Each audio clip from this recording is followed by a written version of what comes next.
This is Hindsight on News Radio 830 WCCO. Here's John Hines. Back again on an action-filled night here on Bowling for Dollars. We go to $240, $240, and here is Wayne Swanson of St. Paul coming through the door. Wayne, how are you?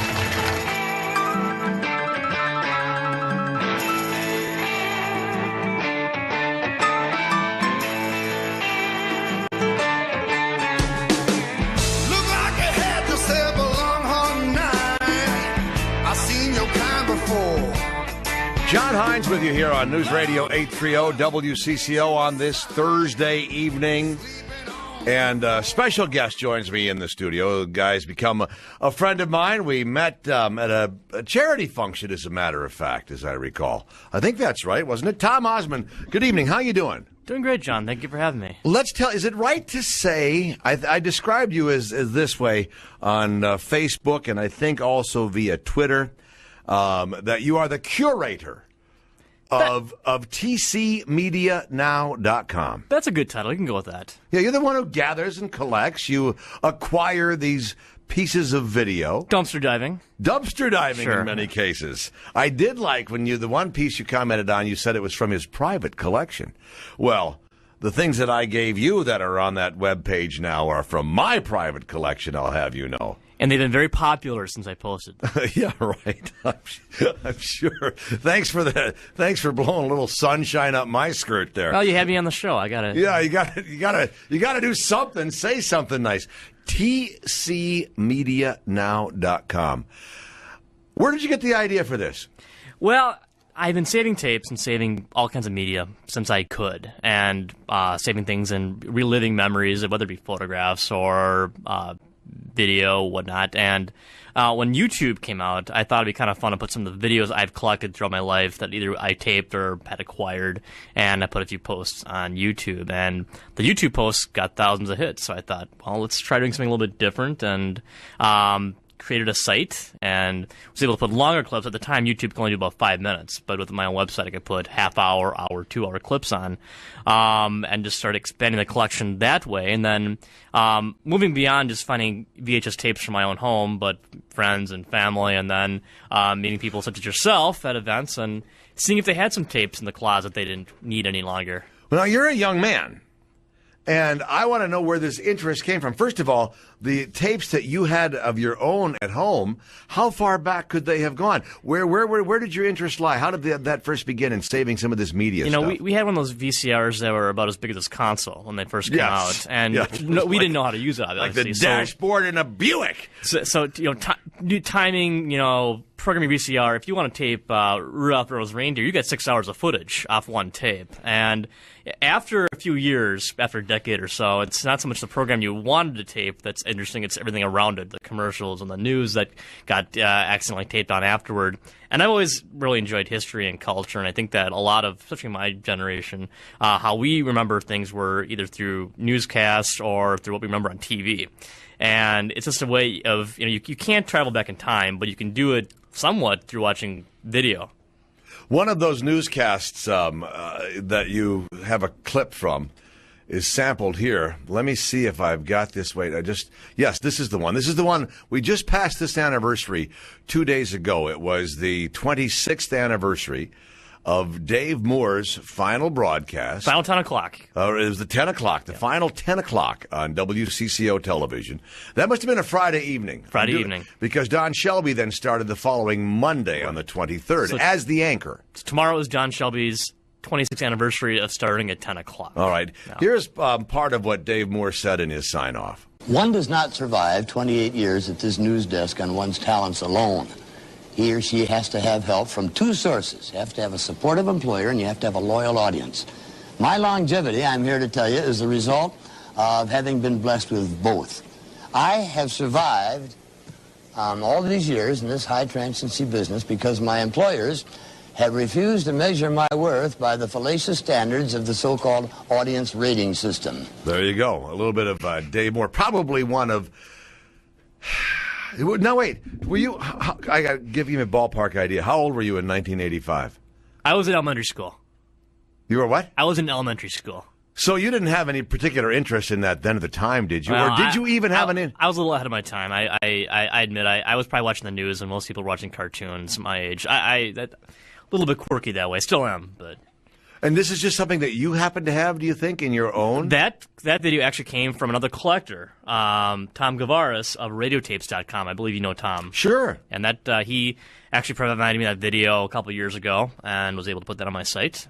Now, at tcmedianow.com, you specialize in television, right? Mm-hmm, right. And because there's another whole Radiotapes.com is a whole separate industry and such. So, and now, have you found, because actually, when I mentioned this the other night, there was a listener who sent an email to me, john.hines@cbsradio.com, and they wanted to know how to get in touch with you because they had some old tapes. So are you accepting things like this? I am. In fact, every day there's tons of great tapes being thrown away or being given away.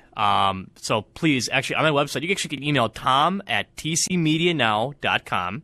Or on my website, there actually is a contact form. If you go to tcmedianow.com, go to contact, you actually can write in what you have, what do you want to do with it. And if you have something special you want back, I would be happy to give it back to you. I'd put it onto a DVD and give it back to you, too. Oh, you'd even transfer it from their VHS to a DVD for them, because once that VHS player is defunct, I think I even gave you some old media tapes. No, I guess I had those transferred, some the old 3/4 inch.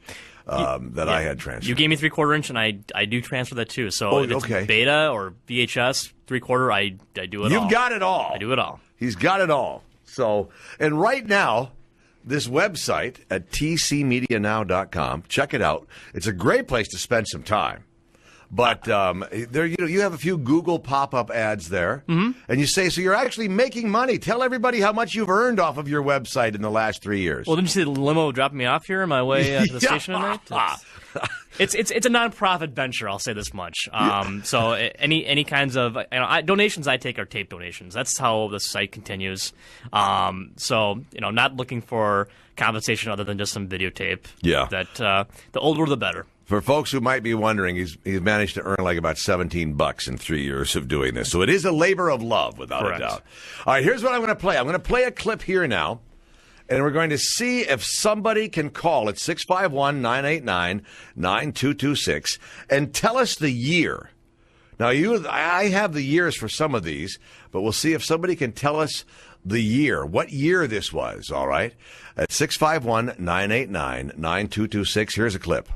Good evening, everyone. 3 California congressmen are reprimanded in the Korean influence scandal. Tonight we'll hear from Marjorie Caldwell, who is charged with her mother's murder. Also tonight, we'll be introduced to Lindbergh High School's homecoming king, Dave Mann. There you go. And you can do a little bit of thinking there, some of these things from history. But we'll take a time out here. Let's do a break here. When we come back, see if you can tell us what year that clip aired. And one of the nice things, too, at tcmedianow.com is you have the dates and those clips up there. So don't cheat, folks. You could go to the website and cheat if you wanted to. But we'd love to hear from you.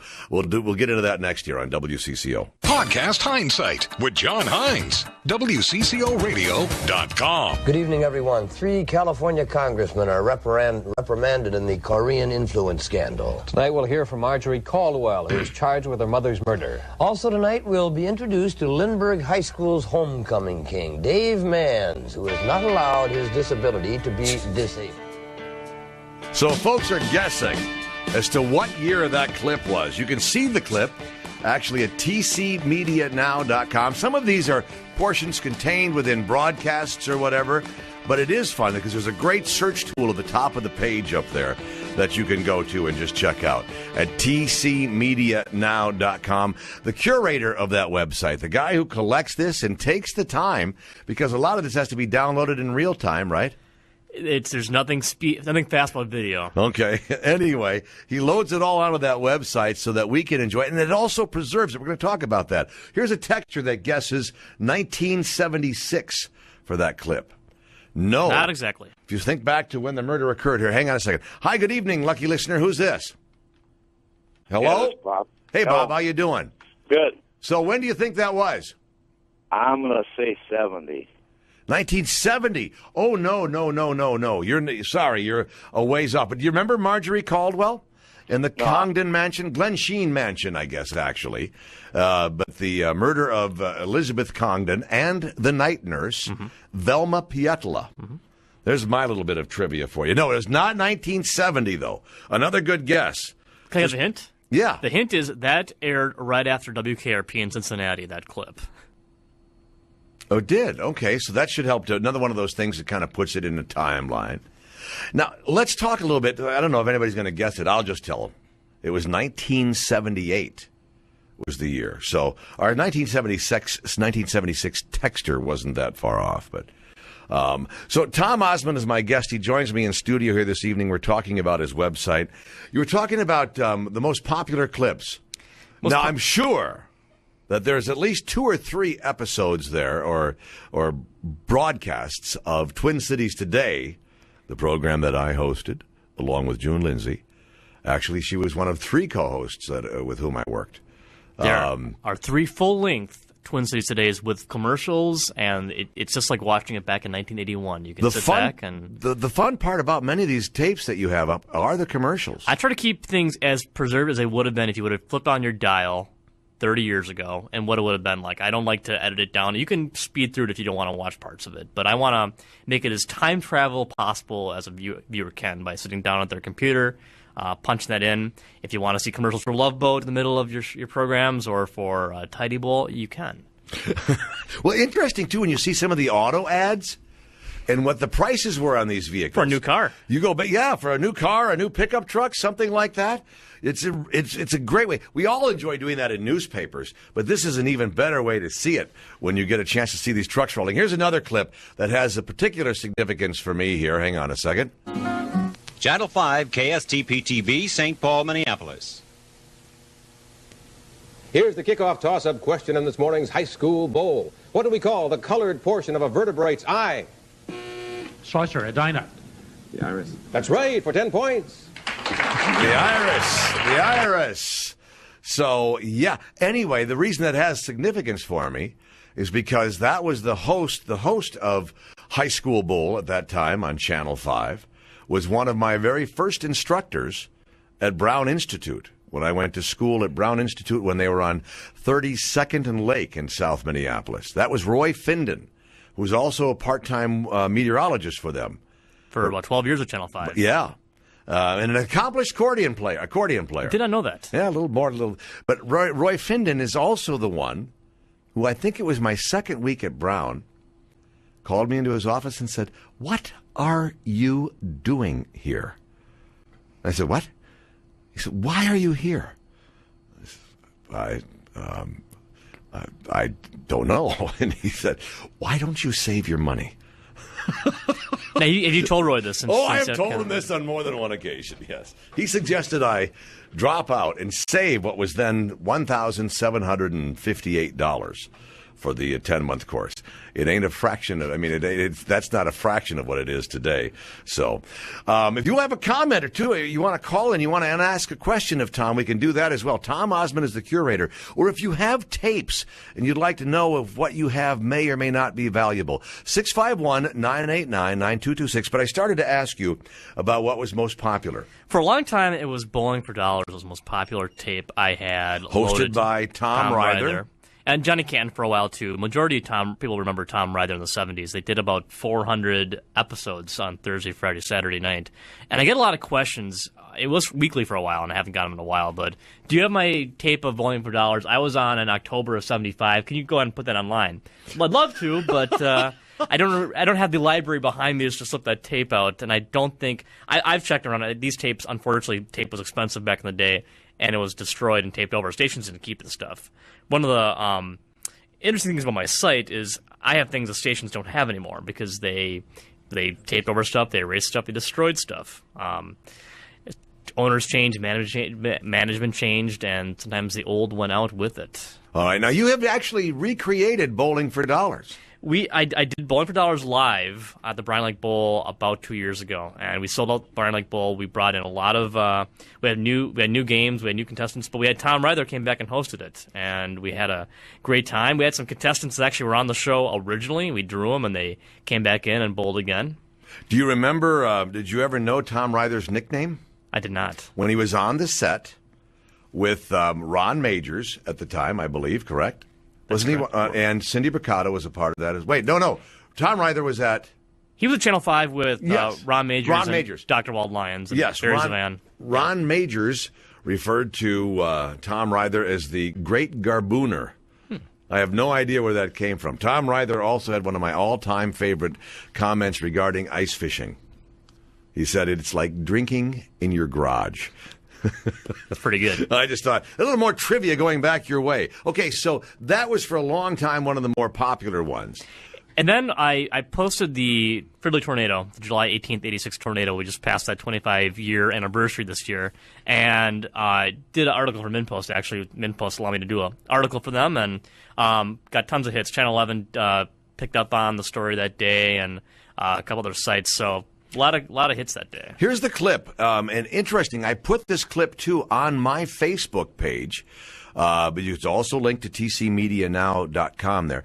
But on my Facebook page, facebook.com/HinesShow, if you go to that page, you'll see this clip. And about 10 seconds into the clip of the 5 o'clock newscast that day, there's a promo that ran for John Hines, Bob Berglund, Roger Anderson, and Paul Douglas, all a part of the 1986 Aquatennial milk carton boat races, and inviting people to come down to the lake. Here's the clip though that got to be so famous, and this is the tornado documentary or tornado footage from their Live at 5. Do we have live video from Sky 11? Max Mesmer is our Sky 11 pilot, and he is currently up in the vicinity of Brooklyn Park. There was a reported touchdown in Brooklyn Park at 85th and Zane just a few short moments ago. As you can see, there is the tornado. It is indeed on the ground. You can see debris being tossed up, and we want to go live to Max Mesmer. Thousands of feet in the air. There are flash fires on all the high-tension wires. We're about 3/4 of a mile from the actual touchdown at this time. This is really spectacular. Shortly after that, Mad Max Mesmer, had to pull back because he was actually getting hit by debris that was coming up from the tornado. You watch the video, there's debris flying at the camera, at the screen when you watch that video. It's scary to watch, even 25 years later. And that camera was held, I believe, somewhat half out the window by somebody that we both know, the cameraman Tom Empey. Right. Who, a little later on, a little more trivia for you, covered on video the Hines and Berglund broadcast from Hawaii. Because Paul Douglas went along, so we got a cameraman to go along with it. So sounds like a rough gig. Yeah, well, it was. We were broadcasting live here, so it was from 1:30 in the morning till 5. That would screw up a good day of drinking. I'll tell you what back then. So, all right, time out now. We'll take a break here. We'll come back. We'll share some more of this audio from the video, and you can see all of the video clips at tcmedianow.com. More after this on WCCO.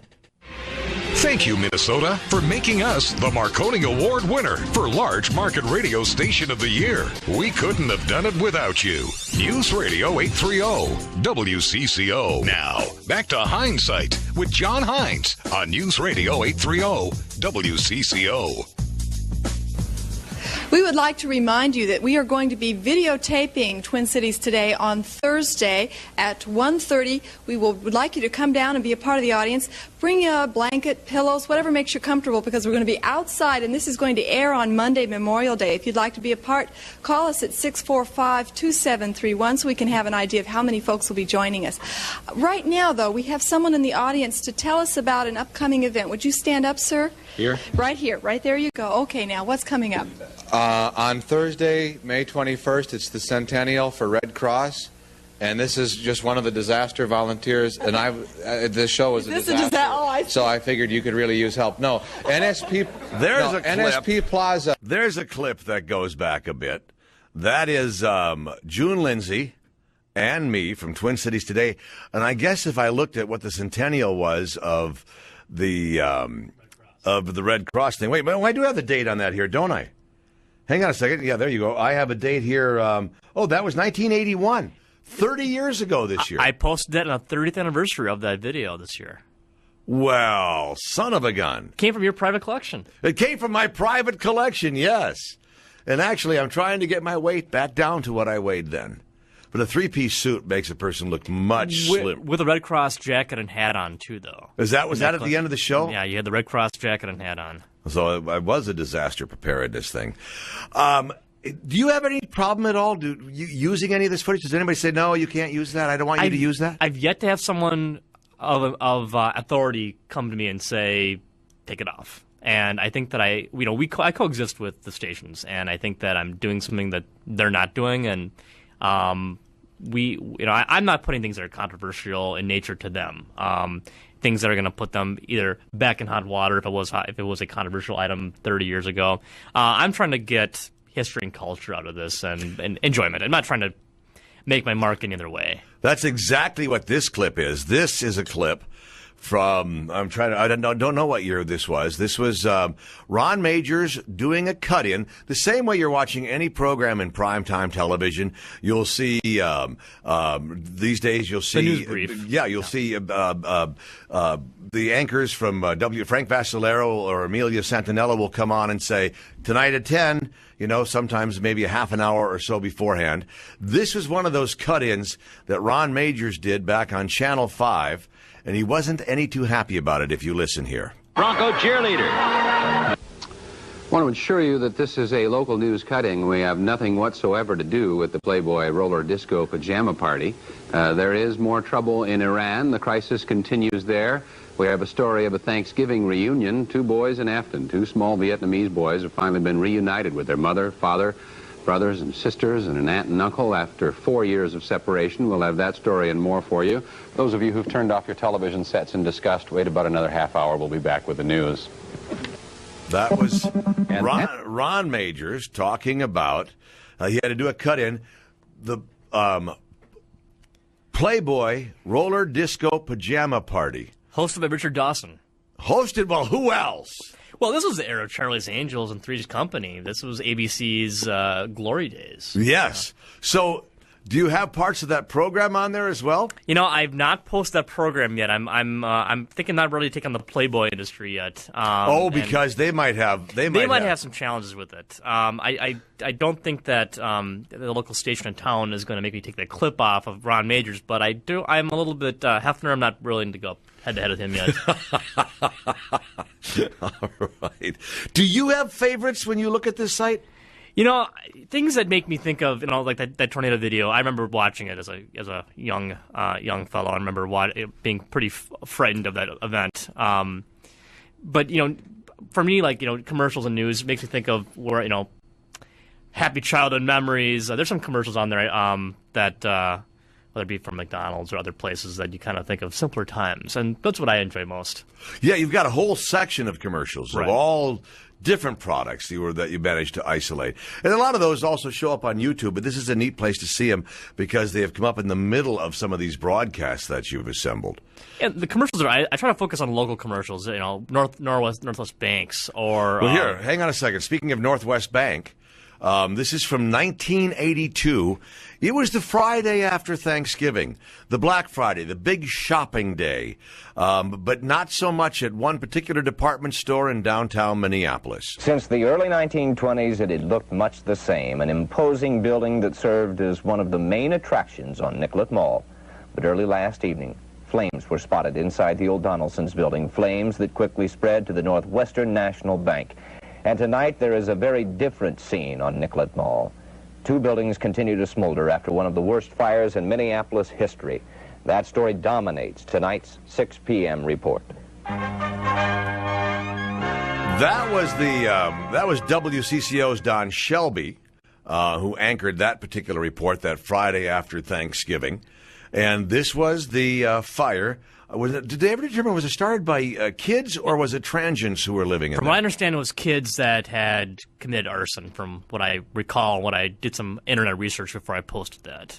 And the Donaldson store was vacant at the time. Yeah, I think they were in a different building, and that one was, they were doing some kind of construction in it to abandon it or what they were going to do with it. Yeah, that was plans to be abandoned. The problem was there was a lot of flammable construction material in it that went up very quickly, and it was a very old building. But the bank that was next door was not planning to be abandoned. No, and if you watch the news clip, one thing that was lucky was they had moved all their safe deposit boxes over into a different building at that point. So a lot of people's valuable items, luckily, were saved because they had modernized a different building in a different part of Minneapolis at that point. Now, and somebody asked this question today, is this where the Northwestern National Bank stand, or what is it, Wells Fargo? But no, that was actually a couple of blocks down. But the weather ball was a part of that. It was on the roof, correct? It is, and it was the icon of Minneapolis, and it was destroyed that day. But now, I thought somehow, did the weather ball...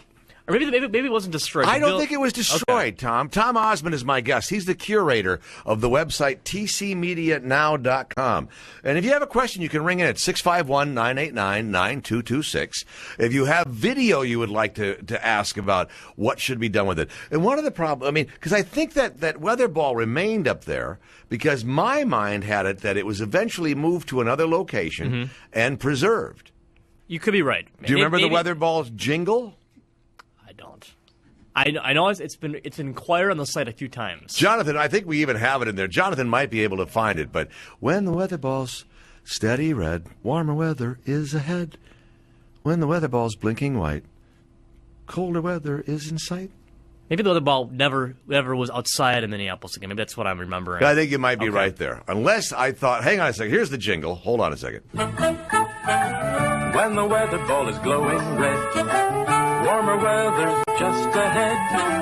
When the weather ball is shining white, colder weather is in sight. When the weather ball is wearing green, no weather changes are foreseen. Colors blinking by night and day say precipitation's on the way. There you go. How could you not be happy in that era? Watching Bowling for Dollars and listening to that. As a kid, when we would be driving back, it was one of those things that we knew. Coming back from St. Cloud, I picture coming in on what was then Highway 10, or still is Highway 10. It was the only way to get to St. Cloud, but coming down, and that meant we were almost home when we saw the weather ball up there. So there was always that challenge to spot that particular thing. Here's another interesting one. See if somebody can tell us from what year this was broadcast. Firestone orders a recall of 10 million tires, and the local business climate is improving. A profile of a couple of... Now, some time ago, and the local business climate was improving. But Firestone's recall, that was a massive recall of 10 million tires that needed to be brought in off the roads and completely redone. Jonathan, you think this is probably... It was before your time, Jonathan, I'll tell you that. Go ahead and play that one more time. All right, hang on a second here. Where did I put it? I got it right here. Here it is again. Right here. Firestone orders a recall of 10 million tires, and the local business climate is improving. A profile of a couple of minutes. I'll say 1982. Well, close, but no guitar. Can I give a hint again? What's the hint? Give me a hint. The hint is that's from Channel 9's News. They were ABC affiliate, and they're using Saturday Night Fever's soundtrack as their news music beds. Who? Wait. That was Channel 9. They were using the Saturday Night Fever soundtrack. Saturday Night Fever soundtrack. So all their news intros was straight from the soundtrack. It's got to be either 77 or 78. 78, Jonathan. The clues work. See, Jonathan knows the music. He's Saturday Night Fever. But was Don Harrison the anchor then? That was Don Harrison. Don Harrison, the anchor. On the headline news. It sounded like it was late 70s or with that music, late 70s, early 80s. Just trying to picture that one time when it would be popular. Do you ever get a chance to gauge, how many people? I suppose you keep track of how many people are visiting the site, right?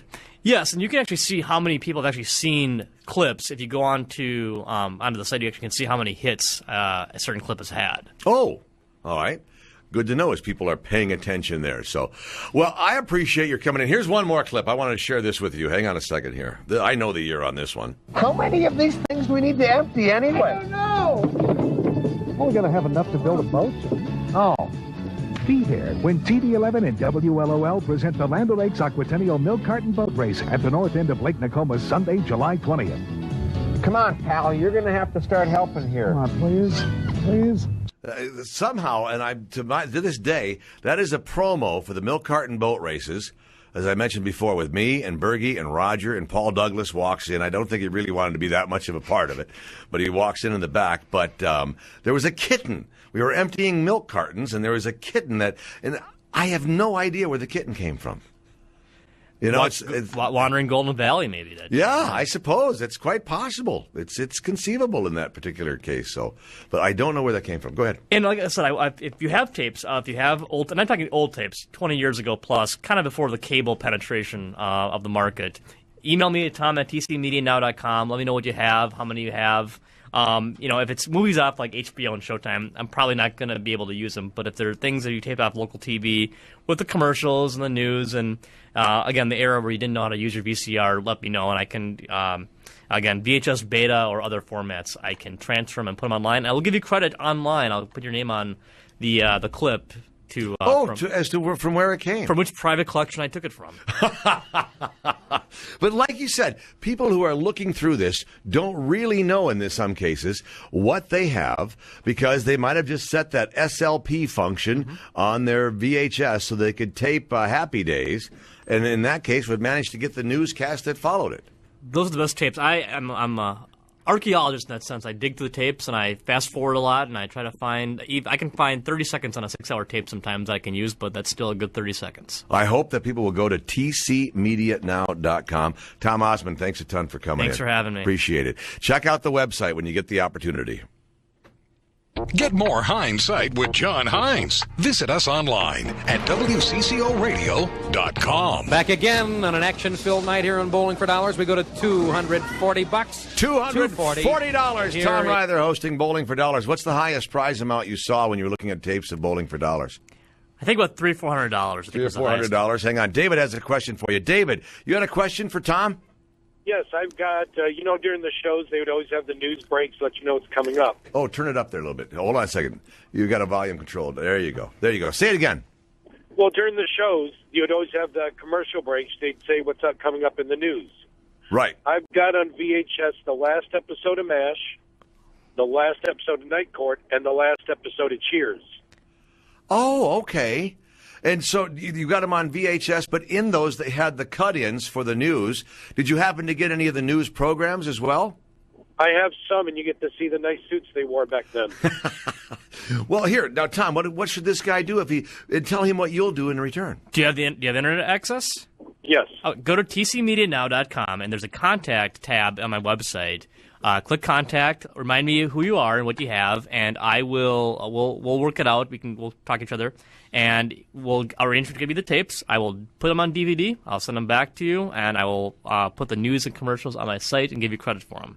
So So do that. You get your original tapes back, plus you get them transferred to DVD, so you'll have them for as long as you want, and you'll know that you added to the webpage.